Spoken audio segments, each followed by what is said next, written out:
नमस्कार, दिन भर की बड़ी खबरों में आपका स्वागत है। मैं हूं आपके साथ आंचल। आज इस बुलेटिन में बात होगी महाराष्ट्र एनडीए में पड़ी फूट की, राजस्थान बीजेपी में बगावत की, देखेंगे झारखंड में इंडिया गठबंधन में सीट बंटवारे पर बनी सहमति को, सुप्रीम कोर्ट से बीजेपी को लगे झटके को, जानेंगे सीएम नायडू के ऐलान से बीजेपी की बढ़ी मुश्किलों को, और बुलेटिन के आखिर में देखेंगे जाने माने कार्टूनिस्ट इरफान की किस खबर पर पड़ी तिरछी नजर।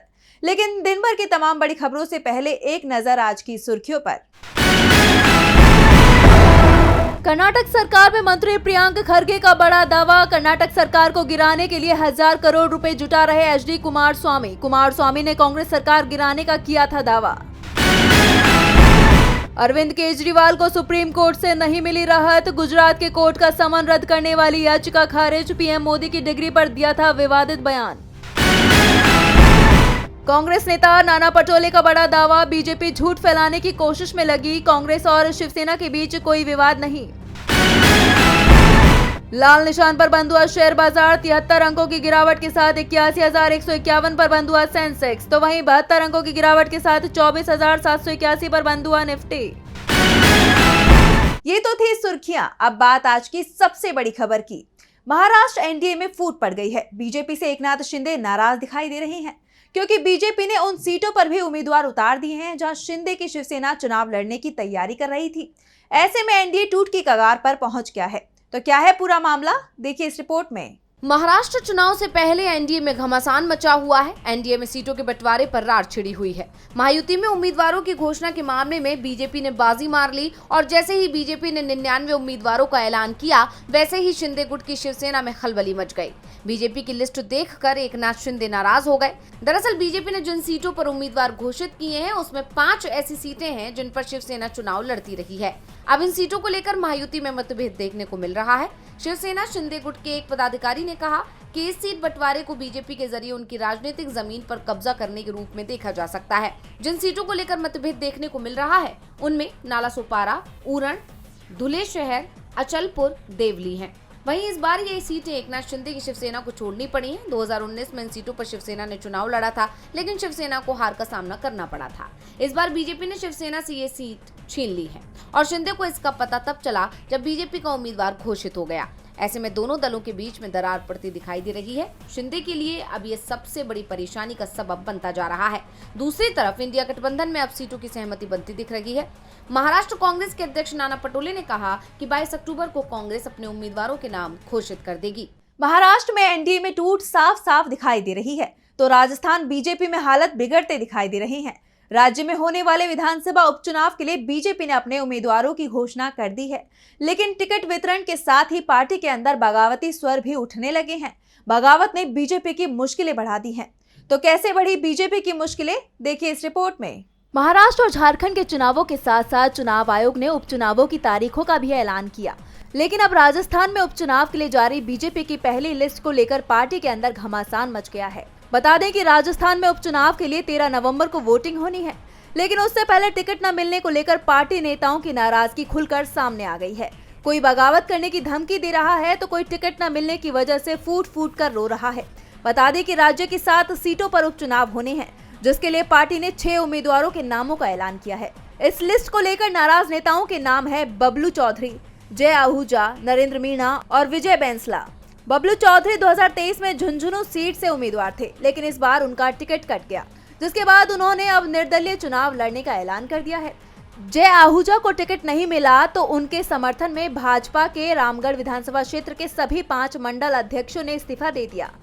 सलुम्बर सीट से नरेंद्र मीणा तो टिकट न मिलने को लेकर फूट फूट कर रोने लगे और उन्होंने पार्टी को सोचने का एक और मौका दिया। वहीं विजय बैंसला का टिकट कटने को लेकर उनके समर्थक ही पार्टी के विरोध पर उतर आए। यहाँ तक कि बैंसला के समर्थक उन्हें टिकट देने की मांग को लेकर पानी की टंकी और मोबाइल टावर पर चढ़ गए।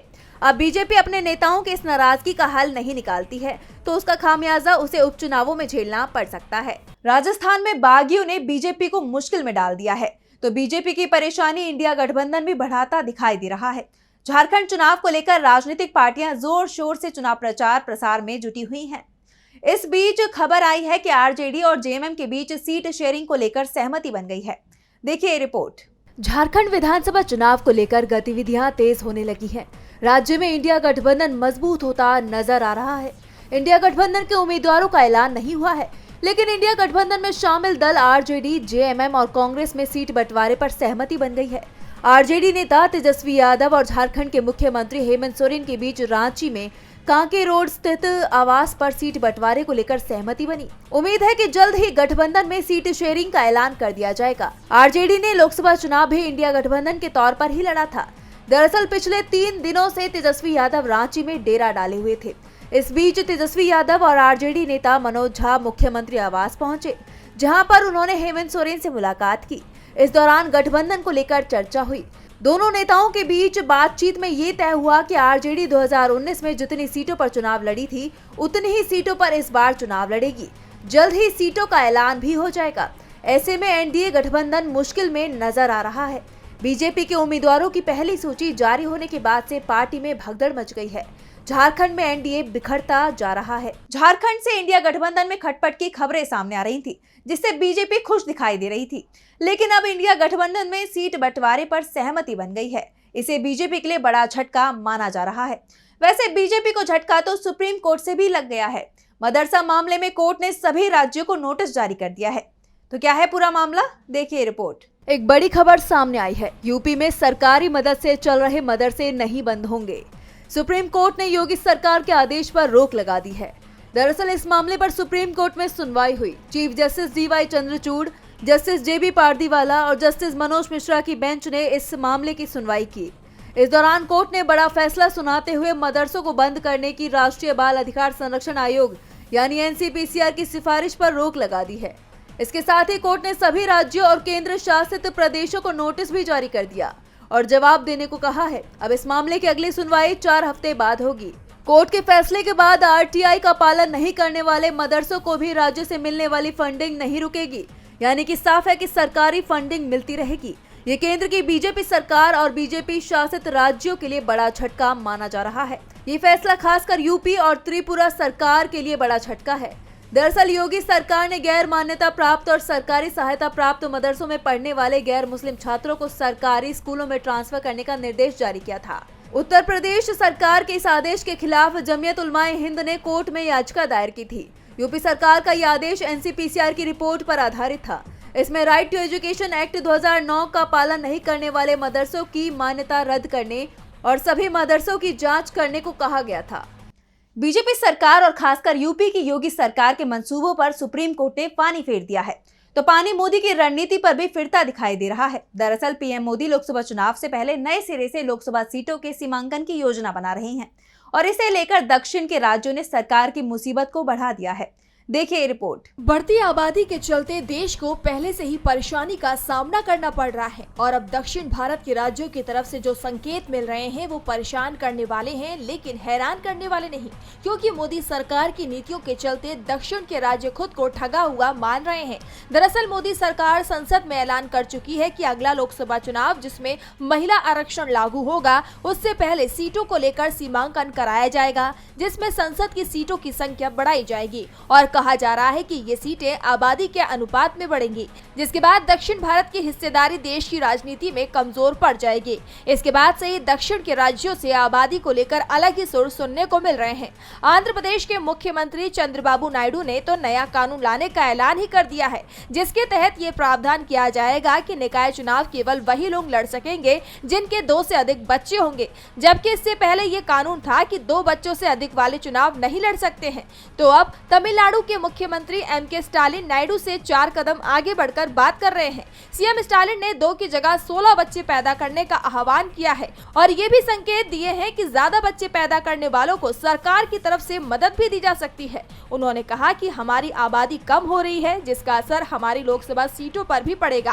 क्यों न हम 16-16 बच्चे पैदा करें। अगर दक्षिण भारत की बात की जाए तो उसमें 5 राज्य आंध्र प्रदेश, तेलंगाना, कर्नाटक, तमिलनाडु और केरल के साथ ही केंद्र शासित प्रदेश पुडुचेरी भी आता है। आंध्र प्रदेश में लोकसभा की 25, तेलंगाना में 17, कर्नाटक में 28, तमिलनाडु में 39, केरल में 20 और केंद्र शासित प्रदेश पुडुचेरी में 1 लोकसभा सीट आती है। दावा किया जा रहा है कि अगर सरकार जनसंख्या के अनुसार सीमांकन करती है तो केरल में सीटों की संख्या कम हो जाएगी, जबकि बाकी 4 राज्यों में मामूली सीटें बढ़ेंगी।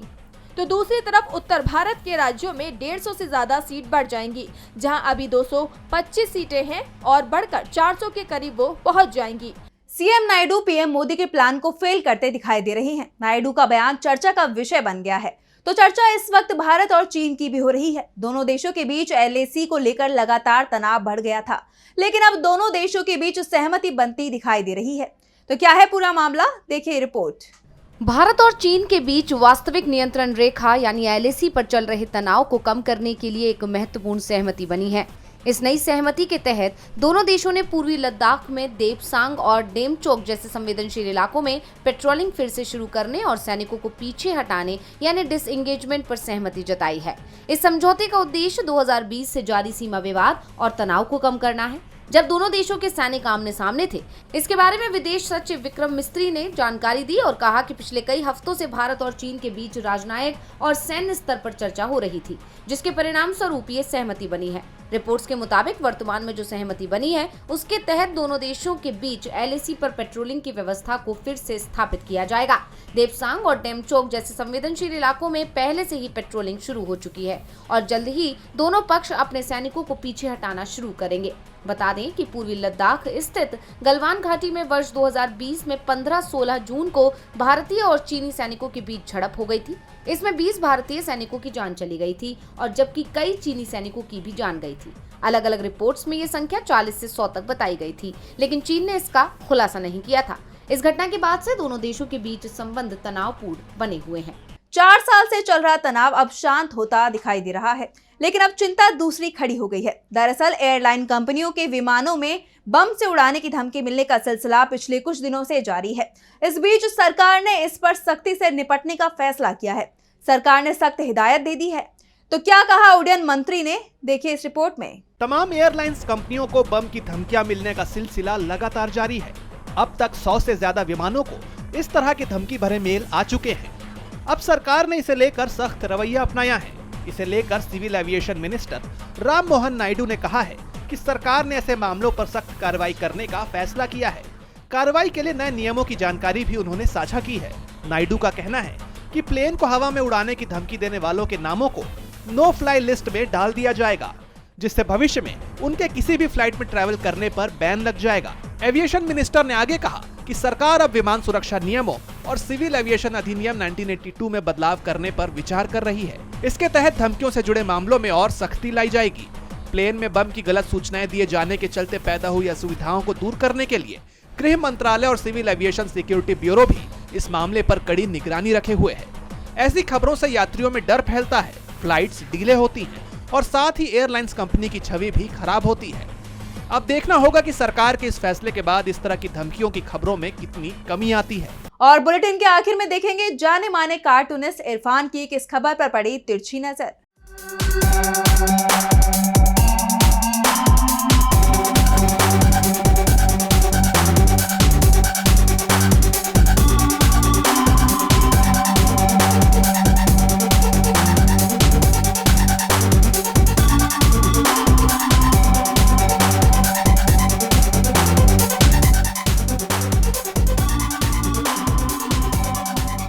अभी तक पलटू राम थे राजनीति में, अब पलटू देवी भी आ गई हैं।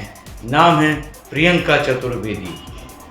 वर्तमान पता उद्धव की शिवसेना। अभी तक वो कांग्रेस में हुआ करती थी, उसके बाद में उद्धव की शिवसेना को उन्होंने ज्वाइन किया। अब उनकी नज़र मालदार पार्टी बीजेपी की तरफ लग गई है। देखना यह है कि प्रियंका चतुर्वेदी गोल गोल चक्कर घूमकर राजनीति की किस मंजिल पर पहुंचे।